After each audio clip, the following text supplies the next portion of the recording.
Asma, Karima and Khadija see themselves as peaceful citizens and religious women. But they feel discriminated against by France, their home country. If the French government has it its way, their days wearing the niqab in public are numbered. A law is meant to protect people from a danger, but who is protected from what with this? This law is aimed against us. We are forbidden from being who we are deeply. Mothers wearing the niqab are being beaten up, insulted, we're being disrespected. This debate over the niqab is only fueling hatred. En 2004, je me suis mise à avoir peur. When the law banning the veil in school passed in 2004, I got scared. But when this controversy started, I cried. I knew then they would push for a law. I keep having these nightmares where I see myself in the streets without my niqab. I'm stressed out. The French cabinet is set to approve and send to Parliament a bill that would outlaw the wearing of the full facial Islamic veil. Majority Leader Jean-François Copé is confident MPs will pass the law. To his party, it's a security concern and a matter of principle. The face is one element of the identity. As you can recognize the other one, as you can smile to the other one, and the other one can answer with his own smile, this is, for us, a condition to live all together. We are very much attached on the respect of what we call the values of the Republic, which means safety, security, but also the way we are living all together. This is the French tradition, and I think it's very important for each people to respect the tradition of the country where you are living. The debate over such a ban has been raging in France since President Nicolas Sarkozy explained in June 2009 that the burqa is not welcome here. With an estimated 6 million French Muslims, Islam is the second largest religion in the country. The community feels stigmatized. Il y a une vraie islamophobie ambiante qui sévit. There is widespread Islamophobia here. They focus on the niqab or the burqa instead of dealing with real problems like the economy. According to the police, only 2,000 women are believed to wear the full facial veil in France. Yet they're highly controversial. Feminists find them offensive. Men use this oppression, use this tool that they find as the burqa and the niqab to oppress more the women. And we cannot accept that as a citizen, as a woman, and also as a Muslim. And that is the fight today. The Council of State, France's top administrative body, said a total public ban on the full face veil could be both discriminatory and unconstitutional. It also said such a ban could be very difficult to put into practice.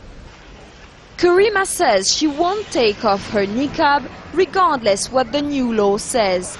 Like her friends, she's ready to take her case to court if she's arrested and fined for wearing her full face veil.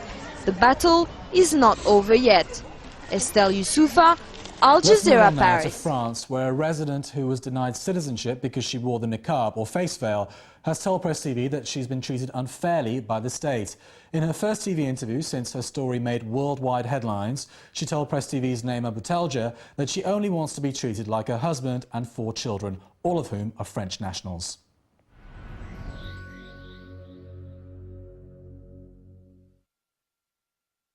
Press TV went to La Verrière, a district in the southeast of Paris, to meet the person at the center of France's latest Muslim controversy. We wanted to find out more about the woman who, according to the French authorities, never welcomes anyone to her home. Faiza Silmi, a 32-year-old mother of 4, has been denied French nationality for her alleged radical practice of Islam. But when we arrived, she warmly received both myself and Press TV cameraman Jean. This, while her husband remained in the kitchen preparing some delicious Moroccan tea. I applied for French nationality to have the same status as my husband and my kids. I thought it would be right because my husband was born in France, in Paris. My children, all 4 of them, are also born in France.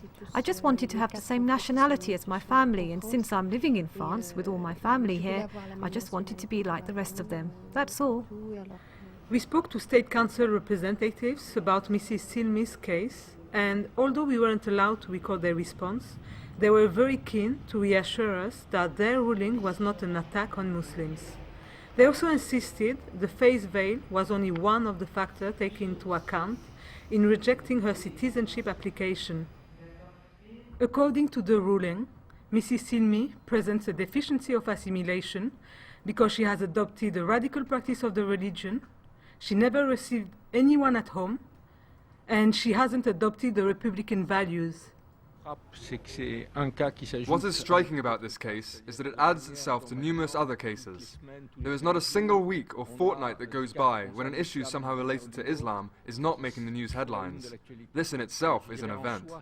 As regards to the legal decision, it's extremely serious, and it unfortunately aggravates an already extremely Islamophobic climate within French society. Faiza's case was brought to light by the daily French newspaper Le Monde. But the journalist who wrote the story didn't even bother to speak to Faiza to allow her to respond to the State Council's conclusions. The journalists from Le Monde who wrote the story about my case said I was submissive to my husband. Well, that's just not true at all. Do you wear the niqab from your own choice? Exactly. They said that I wasn't wearing it when I was in Morocco, which is not true. They said that it was my husband who forced me to wear it just after we got married. It's amazing. It's not true at all. L'autre n'a jamais de visage. What most characterizes this type of affair is that nobody ever sees the faces of the people concerned. With this woman who wears the niqab, the only journalist who interviewed her was from the New York Times and the Herald Tribune. Not one single French journalist went to see her to ask for her thoughts.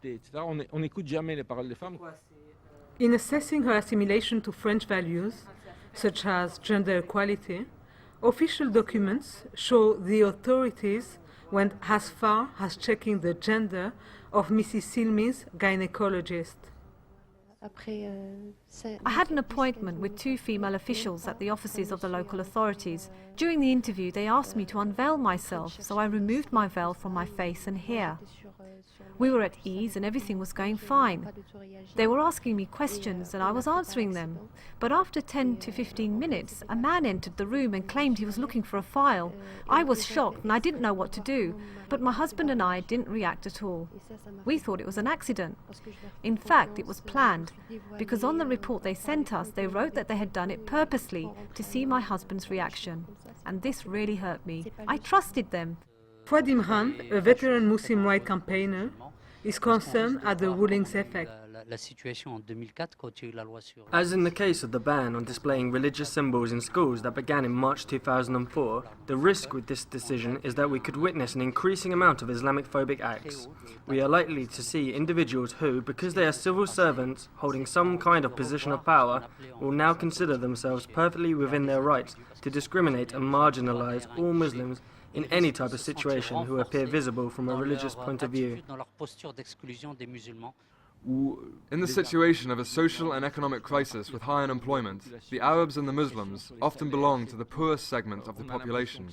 They are perceived as those who threaten salaries, those who are the most dependent on social security, and so on. So they are the easy scapegoat. It's better to have the Muslims as scapegoats instead of members on the board of directors of big multinationals who earn fantastic dividends, but whom no one dares to attack. They want to transform what are essentially social struggles in France into ethnico-religious struggles.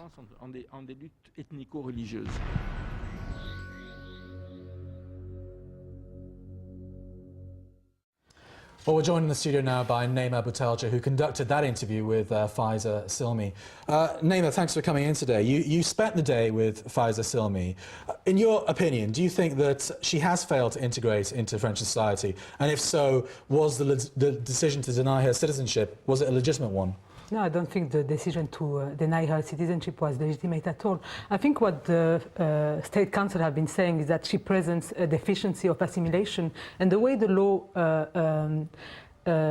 explain this concept is that you have to have to master French language, and the report clearly states that her French is completely fluent.